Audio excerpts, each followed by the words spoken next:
Regular আকাশ প্রচুর ডাক।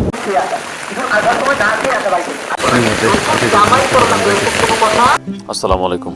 আজকে শুক্রবার এবং পবিত্র জুম্মার দিন, তো সবাইকে জানাচ্ছি জুম্মা মুবারক এবং নতুন একটি ভিডিওতে সবাইকে স্বাগতম। তো আজকে সকাল থেকে আকাশটা খুব মেঘাচ্ছন্ন ছিল এবং কুটকুটে অন্ধকার, এবং এই রমজান মাসের শেষ জুম্মা। তো আজকে সবাই দেখছি যে মসজিদের দিকে রওনা হচ্ছে, যারা ঢাকা থেকে বা দূর দূরান্ত থেকে যারা আসছে গ্রামে ঈদ করার জন্য, তারা সেই জগিতে সবাই মসজিদের দিকে রওনা হচ্ছে। তো এরকম সময় দেখুন আকাশটা একটু মেঘাচ্ছন্ন হয়ে এবং প্রচুর বাতাস ছাড়ছে, বাতাসের সাথে একদমই দেখুন আকাশটা কীরকম যেন একটু কালচে হয়ে গেছে।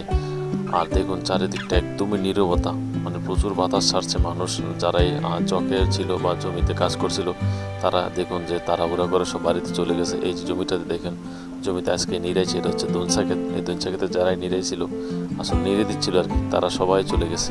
আর আমার পিছনে দেখুন এই জমিগুলোতে এবার সবচেয়ে বেশি ভুট্টা, দোনসা আর অন্যান্য কোনো কিছু চাষ করা হয়নি। এবার শুধু কয়েকটা জমিতে দোনসা চাষ করলো, বাকিগুলোতে ভুট্টা চাষ করা হয়েছে। আর এদিকে বৃষ্টি আসবে এবং আকাশ প্রচুর ডাকতেছে এবং চারিদিকটা কুটকুটে অন্ধকার। আর চারিদিকে মানুষ যারাই ছিল সবাই বাড়িতে চলে গেছে। আর অন্যদিকে আমি দেখুন বাড়ি থেকে এই অবস্থা থেকে বেরিয়ে এসেছি। মানে এরকম একটা সিচুয়েশনে বা এরকম একটা মুহূর্তে নিজের কাছে খুব ভালো লাগে ব্যক্তিগতভাবে আমার। মানে চারিদিকে অন্ধকার হয়ে আসবে, বৃষ্টি আসবে, প্রচুর বাতাস থাকবে। আসলে এই সময়টাতে আমার খুব ভালো লাগে। তো ভাবছিলাম যে যারা এই জমিতে নিরাইতে ছিল, আসলে আমি তাদের সাথে কথা বলবো বা তাদের নিয়ে একটা ভিডিও করব, কিন্তু এসে দেখি যে আসলে তারা বাতাসের তীব্রতা দেখে তারা সবাই বাড়িতে চলে গেছে। তবে গত পরশুদিন রাত্রে প্রচুর বৃষ্টি হয়েছিল এবং বৃষ্টির সাথে প্রচুর বাতাস ছিল এবং সেই বাতাসে প্রচুর ডালপালা পড়েছে এবং সেই ডালপালাগুলো বেশি পড়েছে বিদ্যুতের খুঁটির উপরে এবং বিদ্যুতের তারের উপরে। এবং সেই জন্য আমাদের এলাকাতে 24 ঘন্টা প্রায় একদিনের মতো কারেন্ট ছিল না। আমার কাছে আসলে এরকম একটা দৃশ্য বা এরকম একটা সময় আমার কাছে খুব ভালো লাগে, যে গ্রামে বৃষ্টি আসবে, বৃষ্টি আসার আগ মুহূর্তে চারিদিকটা অন্ধকার, মানে একটা পরিস্থিতি তৈরি হবে। আর তখন আসলে বিশেষ করে কয়েকদিন যাবত একটা জিনিস খেয়াল করতেছি, এই যে দেখুন উপরে যে চিল বলা হয়, আসলে এই চিলগুলো প্রচুর দেখা যাচ্ছে যে আমাদের গ্রামে, এবং ছোট থেকে বড় প্রচুর চিল। এবং বিশেষ করে যাদের ছোট ছোট মুরগির বাচ্চা আছে, সেই মুরগির বাচ্চা বা হাঁসের বাচ্চা এগুলো খুব থাবা মেরে নিয়ে যায়।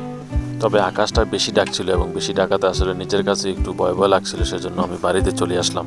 তো বাড়িতে এসে গোসল টোসল করে যখন নামাজ পড়তে মসজিদের দিকে রওনা হবো, তখনই দেখুন বৃষ্টিটা নেমে গেছে। রওনা হয়েছে, প্রচুর বৃষ্টি হচ্ছে, পিছনে থেকে ফ্যামিলি বুঝতে পারবে ধীরে ধীরে বৃষ্টি প্রচুর বাতাসও হয়েছে। তবে নিজের কাছে খুব ভালোই লাগছে যে এরকম বৃষ্টি হচ্ছে, এবং এই বৃষ্টি দিয়ে মাথায় ছাতা দিয়ে আমি মসজিদের দিকে রওনা হচ্ছে, আমাদের এরকম সুন্দর একটি গ্রামের আঁকা বাঁকা রাস্তা দিয়ে। আসলে তবে ওই রকম ভারী বৃষ্টি না হলেও ঝিরিঝিরি বৃষ্টি হচ্ছে, তবে বৃষ্টির তীব্রতাটা আস্তে আস্তে বাড়তেছে। যে দেখুন চিনিয়ার চাল থেকে প্রচুর পানি পড়তেছে, এগুলো সব বৃষ্টির পানি। তবে মসজিদে গিয়ে নামাজ পড়া শেষ হয়ে যখন বের হলাম, তখন দেখলাম যে বৃষ্টিটা কমে গেছে